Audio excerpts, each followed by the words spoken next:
अक्षय तृतीया हिंदू धर्म में एक अत्यंत शुभ दिन माना जाता है।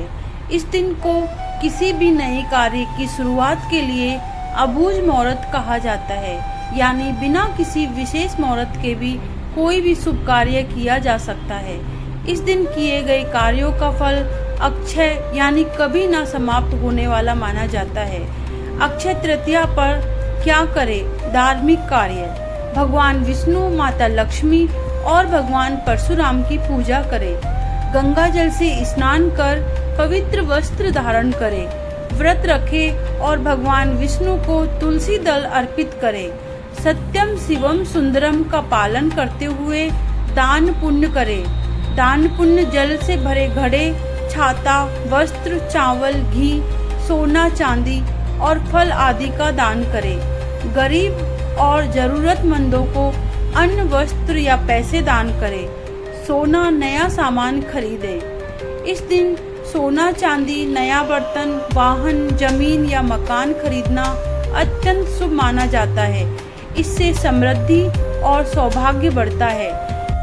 नए कार्य की शुरुआत, कोई नया व्यवसाय, व्यापार, पढ़ाई, नौकरी या अन्य शुभ कार्य इस दिन शुरू कर सकते हैं।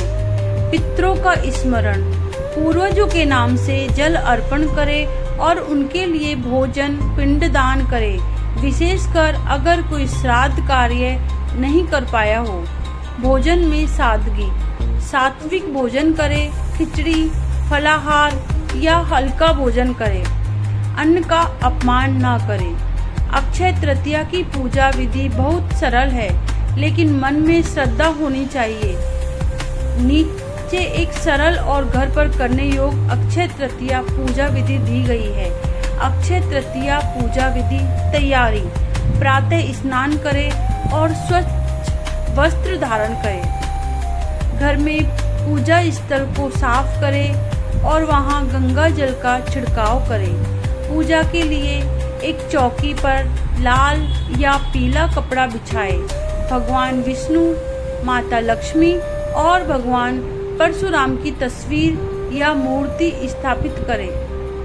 पूजन सामग्री, गंगा जल, अक्षत, चावल, रोली, कुमकुम, हल्दी, फूल, तुलसी पत्र, दीपक, धूप, नैवेद्य, मिठाई, फल, कलश, पंचामृत, पान, सुपारी, पंचमेवा, नारियल।